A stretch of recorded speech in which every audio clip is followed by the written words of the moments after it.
What's up, everybody? It's your favorite. I've been waiting a long time for this favorite nerd, and today we are looking at Fanstoys Stomp, which is their Sludge. Comes with a fair amount of accessories, and we'll talk about them. He comes with the two covers for Snarl. They promised that you would get that, and here they are. They got a little bit of paint apps on them, which is nice. Little gunmetal around here, and then this like different color gray in there. Just a little small touch that I don't feel like they necessarily had to do. Got the googly eyes for the dinosaur mode with the gold chrome on there, and then it's like it looks like it's a translucent plastic with the white painted on and then the black painted on. They're painted fairly well. I feel like the black on the eyes could have been done a bit better, but it's definitely not hateful. He comes with two additional faces. One is, I don't know, I guess this is more neutral. It doesn't seem all that different from that one to me. I guess this one's slightly more in a grimace, maybe? Or the eyes. It might be the cut of the eyes. And you can, and then he has this screaming face too, which is definitely not for me, but you know, it's there. And it has a different visor. You can plug it into the back. And there you have it. Yeah, I think I definitely prefer those eyes, but if you like these, the option is available for you. He comes with this gun with this gold chrome on it, and then this translucent bit here at the end, and I don't know, I don't necessarily recall at the top of my head, but I don't remember the other ones looking like this. I kind of feel like that's a bizarre choice. It doesn't look bad. It's just like, why would you start making things that look different now? You know, like why not keep it more uniform?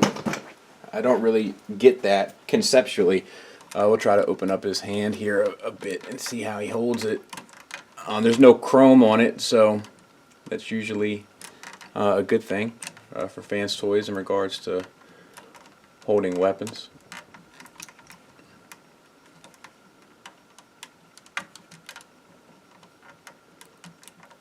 I'll do it off camera.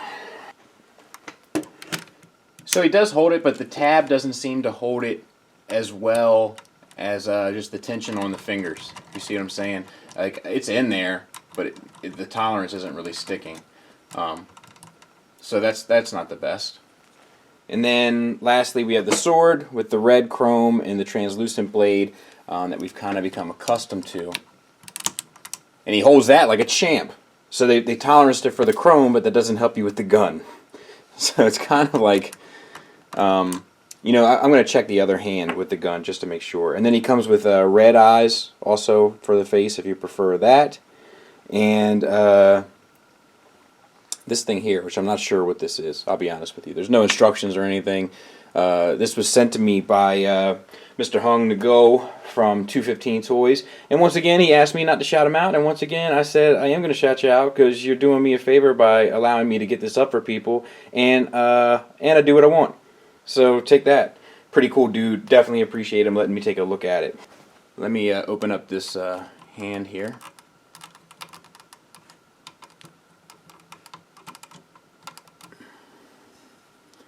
And we'll see if this is intolerance. Better if they didn't do one hand for the gun and one hand for the...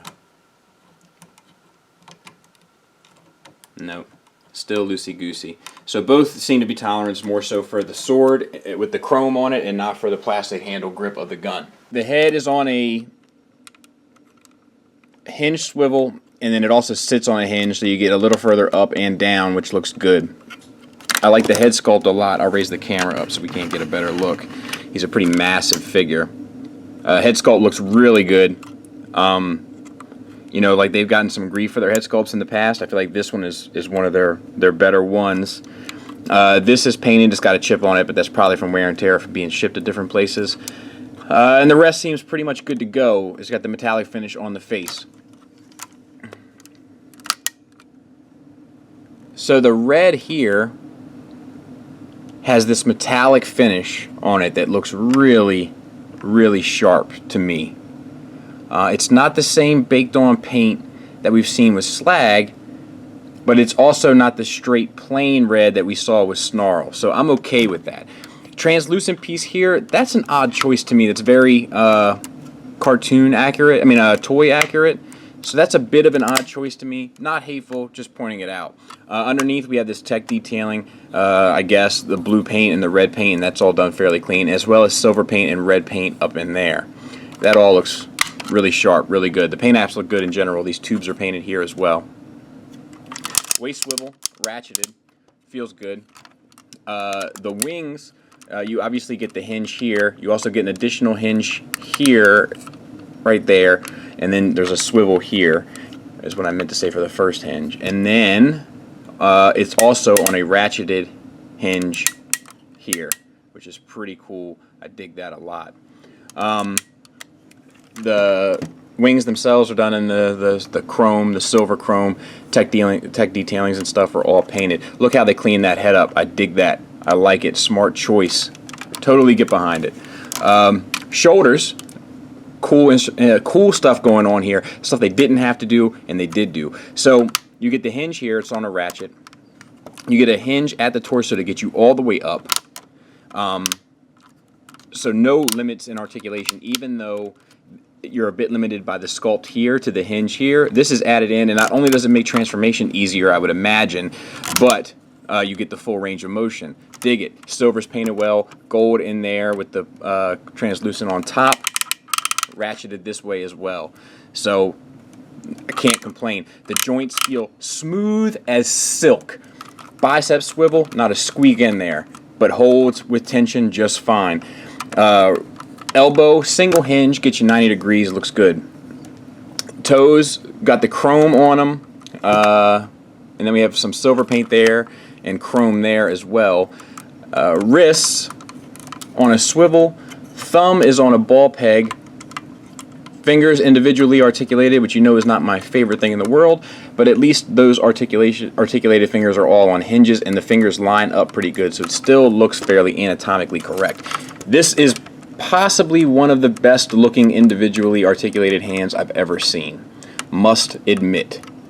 Chrome is a little dodgy here. Oh, nope, no it's not. I take it back, that's just plastic. Disregard.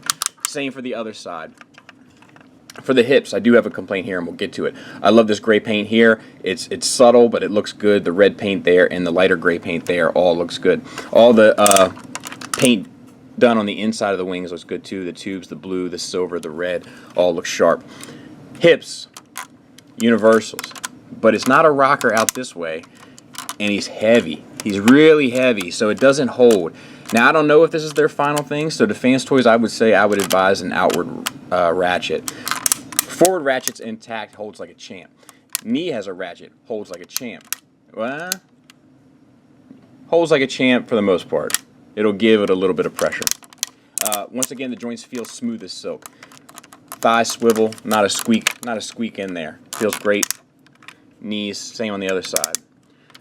For the thighs, not a lick of paint, but it looks fine. Inside here, look at those little silver lines, those little chrome lines. I love stuff like that. I love the way it ended up looking. Gold die-cast feet, and they look outstanding. Silver chrome here, translucent on top of the tech detailings there. That same stripe of that blue-gray paint that we've seen up here, as well as the light blue paint in there, translucent on gold there, gunmetal gray paint done there. For the feet articulation, you have a rocker, no tilt as far as I'm concerned. But, you know, for me, a rocker's far more important. Maybe you get a little bit of a forward tilt, but nothing really back. But all in all, I don't have any complaints with the articulation on this figure in terms of its capabilities. Size comparison wise, there he is next to Masterpiece Grimlock and Optimus. I'm not going to be doing all the Dinobots in robot mode, mainly for the sense of time. When they do their Grimlock, when Fanstoys does their Grimlock, I will do a very like detailed comparison of all the bots together, and then swap in the Masterpiece Grimlock from Takara and kind of do a comparison in that regard. So it's coming, just not for this video. Okay, we're definitely going to be doing this one in a montage because I don't think there's many of these out here, and I certainly don't want to cause any harm to it, so I'm only going to transform it this once, and then send it back on its merry way. So open this up here, and then this piece comes forward. You can pull the dino head out, and then push all that in and close that back up.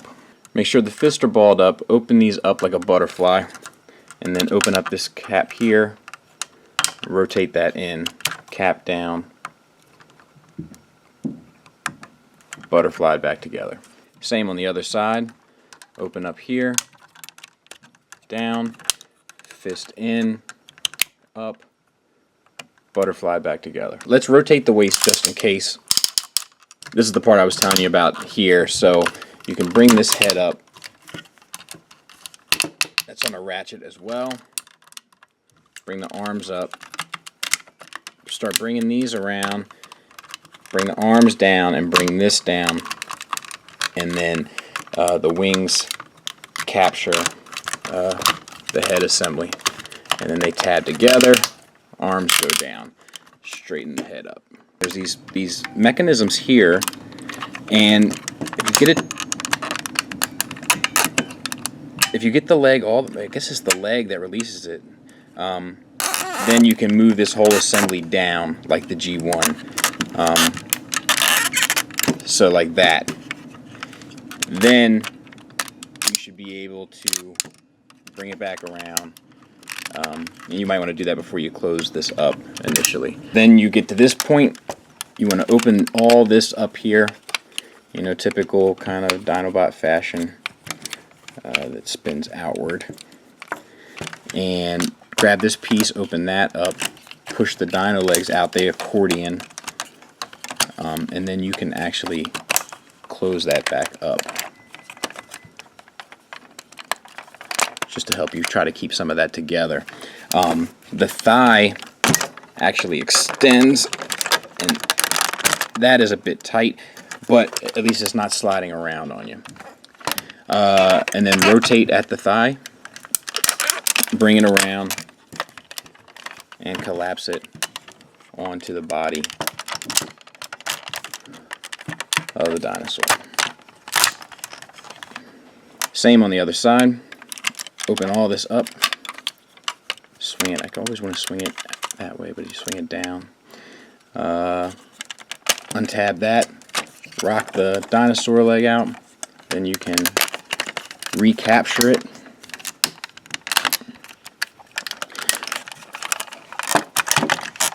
Slide down, that one was much easier. Spin at the thigh, and then swing the whole piece around.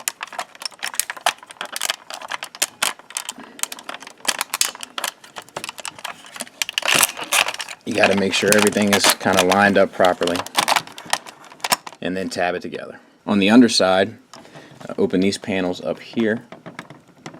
They're on a double hinge.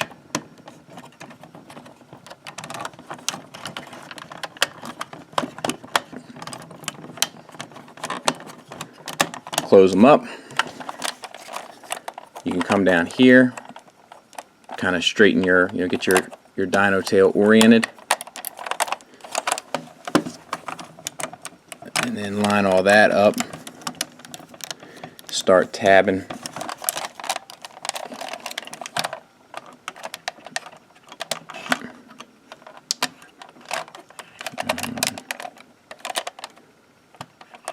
All right. See what we got here.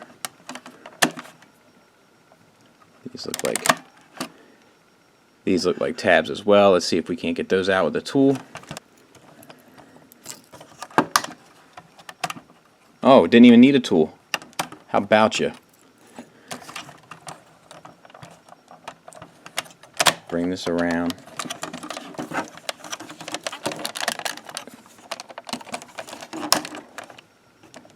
And then bring those down to lock the tail in. Make sure everything is tabbed together.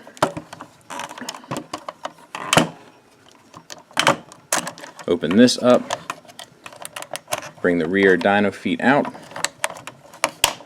Lock it back in place. Got claws here. Die cast. Nothing really. There we go. Let's see if I can't. Same on the other side.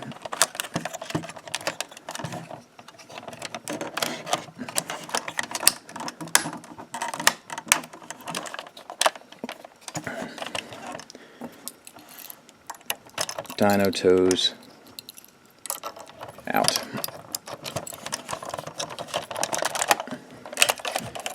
And there he is. We'll get him cleaned up and take a look at him. Head, we got the chrome here, we got the translucent over the chrome there. It looks good. I don't particularly care for the translucent over the chrome. I would have preferred it just be chrome, but what are you going to do? We got a hinge here, and then we got a hinge here, and then we have a hinge at the head that's ratcheted, which I do like. I like the eyes. Mouth is on a hinge. I'll tell you once. There you go. Actually, the jaw is ratcheted as well. So really nice touch. And then the shoulders, you get the same outward hinge as with the arms. Same bicep swivel, same knees. Toes are, the feet are on hinges here, no rocker, which is a bit of a bummer. Back legs. Oh, you still get a little turn there. That's interesting. Back legs, no swivel. You get a double jointed knee, like a knee and an ankle, really, which gets you a foot tilt, ankle tilt for all intents and purposes. And then the toes are on. I said intents and purposes, and then all the toes are on a hinge. These are on the same hinge here, backwards, or on a separate one. Tail, we get a wiggle waggle hinge here, here, and then you can pop that out a bit and give them like a little happy dog look, which I'm okay with. Obviously it destroys the sculpt a little bit, but it's not that big of a deal. And then all the detailing, all the stuff, it all pulls through. I absolutely adore it. I'd be lying to you if I told you that this didn't feel outstanding. I've been sent 2 toys this week that are both pretty great, and both I'm having a hard time wanting to send back. But this feeling of accomplishing this, like, you know, the years it's taken, the money, it feels good. I like the overall scale of it. Grimlock does seem a bit small, but it's not hateful. It's really like a breathtaking set. I couldn't be kind of happier with how it all turned out in the end. And like I said, we'll take a look at them in bot mode when I get the Grimlock from Fanstoys. We'll do a real kind of in-depth look at all of it. But this is a very I'm kind of taken back by it. It's a very rewarding moment for me as a collector. I mean, of course, it's only temporary because I got to send it back. Or do I? 'Tis the season and all. Look, I gotta be honest with you. I appreciate you sending it to me, but I really like that Stomp, man. And, you know, not for nothing, but you know, with it being Christmas and all. I mean, I'll send it back to you if you want me to, but with it being Christmas and all, I might, you know, you could make somebody's day. You just let them keep it. No. You don't need to wish me luck, man. I already reviewed it. The review is already done. I'm just editing it now. Oh, I thought you meant break a leg, like good luck with the. But you're actually talking about my legs. You know I only do weight when I feel like it's pertinent, but this is going to be like a $200 figure, and he weighs 2.75 pounds. Just to put that in perspective, here's a $200 figure that weighs not even a pound. Something to think about. Final thoughts wise, he's great, but let's talk about what could have been better. One thing that could have been better is the gun to have fit better into his hand. That's kind of a no-brainer type of deal. The other thing that could have been better is, like, there's so many fail-safes in here to make sure that this guy's going to be okay. I feel like this ratchet here, like this one's good, but this one's not as good. And like as I've been wanting to pose them and stuff, it's been giving out a little bit. Not enough to make me upset, but enough to make me notice. I kind of feel like it could have used some paint up in here, just in this forearm section. And I definitely feel like the hips could have used an outward ratchet, just because there's a lot of weight and he has a hard time holding outward poses. And that's almost, as far as I can remember anyway, you know, just from doing this and my limited time messing with him, I got to get him back in the mail. But that's really the only thing I can really gripe about. It's something. It's a beast. All in all, though, he's great. He's fantastic. The paint is fantastic. The articulation is fantastic. The joints are really good. I hope that the final version that I'll be getting will be as good as this one, because the joints are pretty fantastic. And there's just so much here that's like, there's so many fail safes in place to make sure that the figure is enjoyable. Whether it be these knee pads that open up to plug in the tail, or these locking mechanisms back here that make sure that the hips don't get all wobbly on you. Like, there's just like, they want you to make sure, or they want to make sure that you have an enjoyable experience, you know, manipulating this figure, photographing this figure, kind of adding him to your collection. And like, that's awesome. You know, and they've given you the materials, the paint, the articulation, the aesthetic, the sculpt, the mold, to kind of make it that much easier. A lot of times when I criticize other third-party sludges or first-party sludges, and I criticize like the big giant dinosaur head hanging off the back, and people are always like, "Well, it's a dinosaur head. What are you going to do with it?" And the answer is that's what you're going to do with it. That's what you're going to do with it. I want to thank Hung for letting me take a look at this. It's very much appreciated, and you know, he doesn't ask that I plug him. He doesn't ask that I try to sell it. He doesn't ask anything from me other than give my take on it. And it just so happens that he lucked out with this one, because it's a really pretty fantastic addition to anyone's collection. And I'm looking forward to making it an addition to mine. So with that being said, thanks for listening. Thanks for watching. Until next time, take care.